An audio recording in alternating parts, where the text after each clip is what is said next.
is a true statement. When Jesus made the statement, the whole world lies in the evil one, I would ask everyone listening to this, even those who don't like God, don't want to hear about Jesus, tell me something that doesn't. It is a tapestry of evil. And what we're seeing, you use the word confusion, that's exactly what took place at Babylon, but this is a purposeful confusion, Doug, that's being woven and laid out before humanity to, number one, cause them a total disruption in their pattern behavior and insert a new paradigm that disrupts everything they have known as normal, everything they have known as history, the peace they have known, the ability to come to grips with what they've known. You know, everything is, pun intended now, it's up for grabs, and the guy who's wanting to grab it all is the devil, because the whole earth was corrupt. And what's interesting is I called, and Tom, I don't know if you know this, I called a term years ago, technological Babylon, technolon, because it almost sounds like Teflon. It's going to be so slippery that most people won't be able to get a grasp on it until they're totally consumed by it. And I think we got a hit tonight to the idea it is anti-biblical, it is anti-God, it is anti-creation to believe and to even buy into Christian transhumanism, because you're saying the same thing the devil. God didn't do a good enough job making mankind. Now watch what I'm doing. So in other words, Doug, they're going to provide inserts, okay? The insertion of a creation, not of God's making, but it's that, and Tom, you use that in the scripture all the time in explaining Jude, that the fallen angels inserted themselves into the seed of mankind. So right now, Doug, it's take away the first. See, that's something that most people don't understand. The New World Order is not new at all. It's the old world occult. World of mysticism and monsters, control and perversion. And the reason why sex is such a big deal, and I tell people this, they've got to understand the alien agenda and how it will play in, because when you deal with alien abductions, quite candidly, they're not coming down to play bridge with humans. They're coming down to mess around with the human reproductive tract, the different fluids, the different hormones, et cetera, et cetera. I believe they have perfected that, probably 100 years ago, maybe at least 50 years ago. And now what we're going to see is okay, here you go, Tom, Homo perverticus, okay? Homo perverticus isn't just, sexual perversion. It's going to be the mankind, okay? Homo sapiens that were created one way in God's image and likeness, totally perverted into a blob, into a, if you will, a molecular consortium of proteins, protoplasm, and a lot of mixture to come up with this amorphous goo of the greater good. And the people that are pulling the strings, look, we're seeing this happening right now, Doug. It is not amorphous. It is not, forgive me, it is not disintegrated. It's not serendipitous. It's all by design. I want to make this statement. I'll turn it right over to Tom. They who will kill the First Amendment will kill you. They who will take away your free speech will take away your life. That's why, Tom, I came up, that was on Greg Hunter's interview. I said, identify, vilify, nullify, destroy. That's a formula that I started talking about 25 years ago on talk radio. And now you've got the vilification of Alex and all of us. You've got the technocrats, and this is why I want to say something. I'll be presenting at Branson the spiritual aspect of technology. You can't even go into modern rocketry space travel through Dr. Werner von Braun, former SS, who actually became a Christian, Herman Oberth, those guys and their testimony, the Nazi war machine, the Nazi genius. You cannot separate it from the mathematical dictates of, if you will, evil spirits being born out of a woman's birth birth canal in a protoplasmic form. By the way, this is all detailed in my book, Empire Beneath the Ice, and you cannot separate it even with CERN.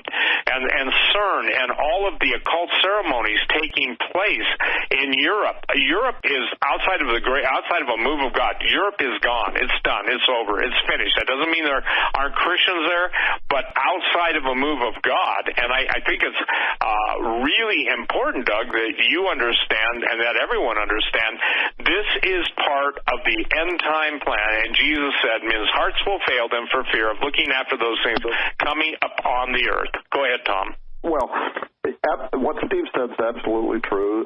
Doug, your query into this is central really to the topic. Amorphous individuals, gender dysphoria. Whoa, did you hear that? I felt it. Yeah. All of this there's a reason why it's connected to all of the mythology, where you see the half man, half female. But notice that it's also connected to transgenic creations too. So this is part of the past. It was part of what the Watchers did the first time when they came along to corrupt the gene pool. It doesn't just involve DNA and genetics. It involves, the gender of the individual.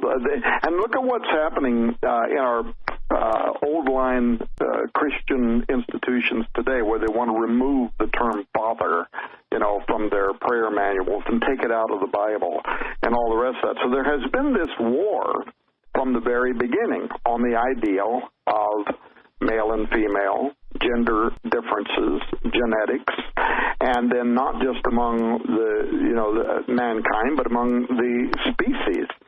Now, not only did this happen once before, but it's also prophesied for the end times. Not only did Jesus say, as it was in the days of Noah, in Luke, he says, as it was in the days of Lot.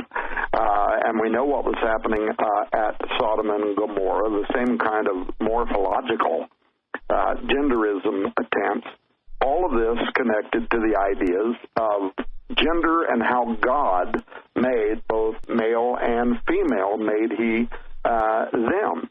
Now, when you add to that, what we'll also be discussing, I believe, at Transhumanism in the Hybrid Age in Branson, and this is some of the part that gets to be very dangerous, and we're doing it, by the way, right now all over the world, is the idea that we are creating transgenic organisms, where we're taking the genetic structure of one species and altering it by the transfer of genes from another species. This was back in the news again this week. In fact, the very reason why the Food and Drug Administration in the United States is soliciting a harvest of aborted babies through Planned Parenthood. This is real. They're publishing this on the government's webpage. They need to get a harvest of these babies because they want to create transgenic mice, other transgenic animals. Chimera, what they call a chimera? Well, yeah, I mean, in ancient times, a chimera, right? So you had a mixture of between a snake and a lion and all these different things that come together. And by the way, in history and mythology, a chimera was an omen of evil. In other words, it was used to depict that something very bad had once happened before, could be repeated again. So it's ironic that today, all of these laboratories that are doing all this research into human-animal chimeras actually use that term, a chimera. But, I mean, again, many of the listeners might be astonished to learn that in spite of the unknowns about transgenic creation, and there are a huge number of unknowns, given that molecular biologists classify the functions of genes within their native species, but they're unsure in really most cases how a gene's coding might react from one species to another. that not only could the genetic structure of a modified animal and its offspring be changed in physical appearance as a result of transgenics, but its evolutionary properties, its development, its sensory modalities, its disease propensities, not just behavior, personality. Those kind of traits could be modified, too. In fact, there's a professor out of Montreal, Canada, by the name of Ivan Balaban, that did some fairly famous research on this, in which he took the developing embryos of chickens, and then he took the unborn embryos of quail, and he took the genetic material from the quail and engineered it into the chickens. And when the chickens were born, the chickens began to grow, and they developed head bobs and vocal trills that are indicative of quail. And what his experiments illustrated was that very, very complex behavior patterns can be transferred across species barriers, across species lines. So this, again, Book of Enoch. In fact, am I still on? Yes, Can you hear me? Yeah, I'm sorry for that delay. Yes, fine. Sorry, there's so much thunder and lightning, I don't know if I'm still here. Yeah, we hear it. And I hope the lightning doesn't come through and pierce my eardrum. But is that possible, by the way? I've heard you shouldn't be on the phone. Not a cordless. I don't know. Yeah, not a cordless. Yeah, you're okay. Hey, Tom, I don't think so, except when the NSA is zapping your computer. Well, the NSA, yeah, they've done that to me and you a lot.